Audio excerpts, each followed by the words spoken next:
Kalau kita sedang dalam kondisi sendiri, butuh teman curhat, Allah sebaik-baik tempat curhat.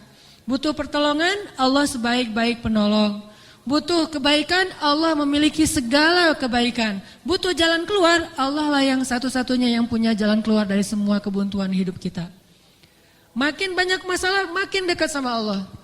Enggak apa-apa kalau kita ngerasa, saya mah enggak pede dekat sama Allah. Kenapa? Saya banyak dosa. Kalau gitu dekat sama Allah sebagai pendosa. Gimana dekat sama Allah sebagai pendosa? Tadi, Rabbi zalamtu nafsi faghfirli. Ya Rabbi, saya menzalimi diri saya sendiri, maka ampunkanlah dosa saya. Deketin Allah dengan minta ampun. Enggak pede datang ke Allah. Kenapa? Soalnya takut ngecewain Allah. Kan kita udah minta nanti Allah ngasih. Udah gitu namanya manusia kadang-kadang kalau udah selesai dari masalah balik lagi dia.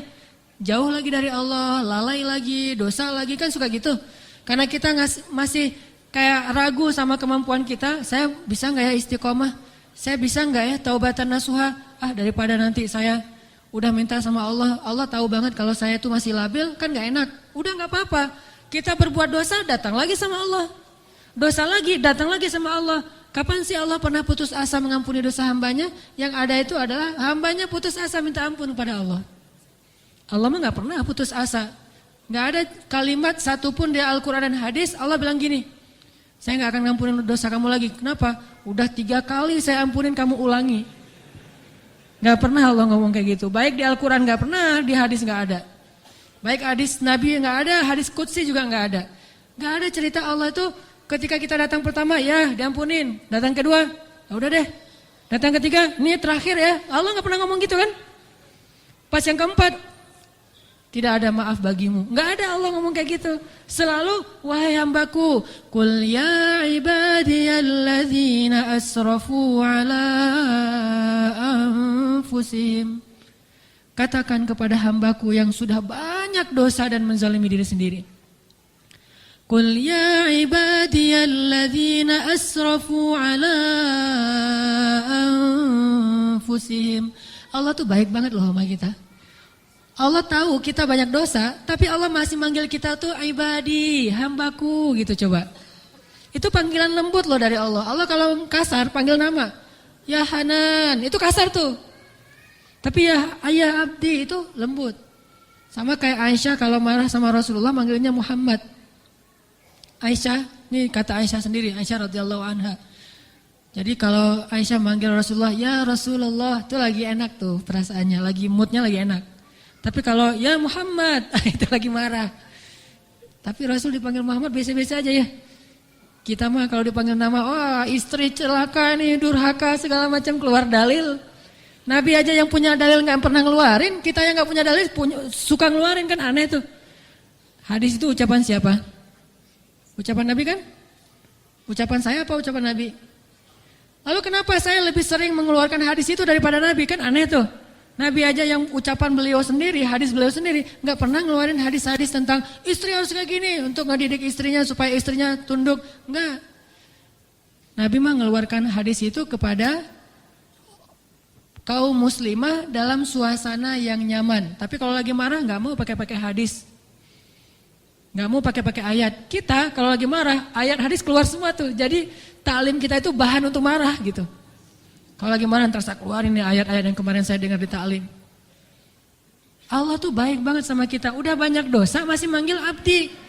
Ibadi kalau yang banyak mah. Qul ya ibadiyalladzina asrafu ala anfusihim. Katakan kepada hamba-hambaku. Sama kayak ibu manggil ya Bunayya, wahai anakku, anakku. Udah sering ngecewain ibunya, masih dipanggil anakku, enggak dipanggil nama. Saking maha baiknya Allah kepada hamba. Katakan kepada hamba-hambaku yang melampaui batas. Arti melampaui batas berarti dosanya tuh udah enggak kehitung, udah banyak banget. Dia buat zina, dia membunuh, dia minum khamar, kalau sekarang narkoba, dia pokoknya durhaka, ninggalin sholat, semuanya dia lakukan, termasuk perdukunan, syirik. Tapi Allah masih bilang, Qul ya ibadiyalladzina asrafu ala anfusihim. Apa pesannya? La taqnatu min rahmatillah. Jangan putus asa minta ampun sama Allah. Coba. Gak pernah Allah putus asa ngampunin kita. Yang ada kita putus asa minta ampun sama Allah. La taqnatu min rahmatillah. Jangan putus asa minta ampun sama Allah. Innallaha yaghfirudz dzunuba jami'a. Allah mengampuni dosa semuanya. Semua dosa diampuni. Tapi saya Allah pernah syirik. Innallaha yaghfirudz dzunuba jami'a. Saya pernah berzina ya Allah. Yaghfirudz dzunuba jami'a. Saya pernah durhaka sama orang tua ya Allah. Yaghfirudz dzunuba jami'a. Saya pernah minum khamar, saya pengedar narkoba ya Allah. Yaghfirudz dzunuba jami'a. Saya pernah mencuri hak orang lain ya Allah. Yaghfirudz dzunuba jami'a. Semuanya diampuni. Memangnya ada tempat lagi bagi kita untuk lari dan berserah diri kecuali kepada Allah? Kalau kita punya masalah, adakah tempat yang lebih baik bagi kita untuk datang curhat dan mengungkapkan semua masalah kita daripada Allah? Makanya Musa tahu hal itu. Dia labil memang, dia anak muda dan itu wajar. Tapi dia tahu dan yakin satu kebaikan. Bahwa selabil apapun, sebanyak apapun kesalahannya, dia selalu datang dan mengatakan, Rabbi. Lalu mengakui kesalahannya, zalamtu nafsi ya Rabbi. Salah lagi, bilang lagi, Rabbi zalamtu nafsi, ini gimana nih ya Allah, saya salah melulu. Salah lagi ya Allah, salah lagi deh. Salah lagi ya Allah, salah terus. Salah lagi ya Allah, tolong dong, saya pengen berubah. Terus aja gitu. Jangan datang kepada manusia, makin sering kita datang kepada manusia, kita makin rendah. Makin sering kita datang kepada Allah, kita makin tinggi. Datang lagi, datang lagi. Gimana cara datangnya? Enggak susah, datang sama Allah tuh enggak perlu dicari. Enggak ada cerita, Allah lagi lowbat, enggak ada. Kalau manusia kita japri, kita telepon lagi lowbat, dia enggak akan. Atau lagi enak-enak telepon, tiba-tiba mati teleponnya. Gara-gara kita teleponnya pakai WhatsApp call. Jadi kalau ada masuk telepon yang keputus gitu kan ya, cari yang gratis. Kalau ke Allah mah gratis dan gak akan keputus. Call Allah mah gratis, tinggal gini doang nih. Jadi teleponnya di telapak tangan kita ini adalah gadgetnya. Gini nih. Tekan nomornya gimana? Tekan nomornya itu tinggal ngomong, gak perlu ditekan-tekan. Ngomong aja, Rabbi. Udah langsung terhubung tuh, kan cepat banget. Kayak ada telepon gitu ya. Nama istri saya Sarah. Sekarang dia ada di atas. Saya kayak misalnya saya mau nelpon istri saya, terus saya nyalain handphone. Sarah, halo. Dia manggil saya Albi. Albi itu artinya kekasihku. Albi gitu kan. Ada nggak telepon kayak gitu? Bisa nggak?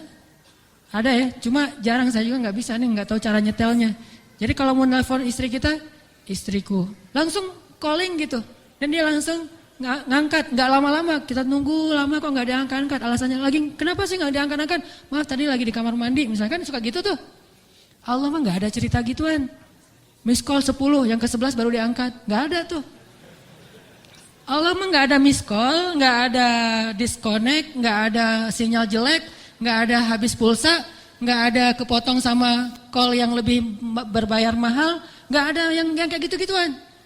Kalau Allah mah tinggal bilang, Rabbi, ya abdi, labbaik ya abdi, aku terima apa yang kamu butuhkan ya abdi, sebutin gitu. Allah tuh gitu, cuma kitanya nggak mendengar dengan lisan, dengan telinga. Kita harus mendengar itu dengan hati kita. Kalau kita yakin, ana inda dhanni abdi bi, aku tergantung yakinnya hambaku, prasangka hambaku, gimana perasaan hambaku. Kalau kalian yakin aku mendengar dan mengijabah, aku pasti mendengar dan mengijabah. Kan gampang, Allah mah tergantung kita ya. Jadi jangan salahin Allah, Allah aja bilang tergantung kita. Kalau kita ngerasa doa kita nggak diijabah, jangan salahin Allah, kok Allah nggak ngijabah. Salahin diri kita, kenapa kita nggak yakin Allah mengijabah? Yakin kok, kalau yakin ngapain dipertanyain? Kalau kita yakin jangan dipertanyakan. Karena Allah pasti tidak akan ngecewain hamba yang datang kepadanya.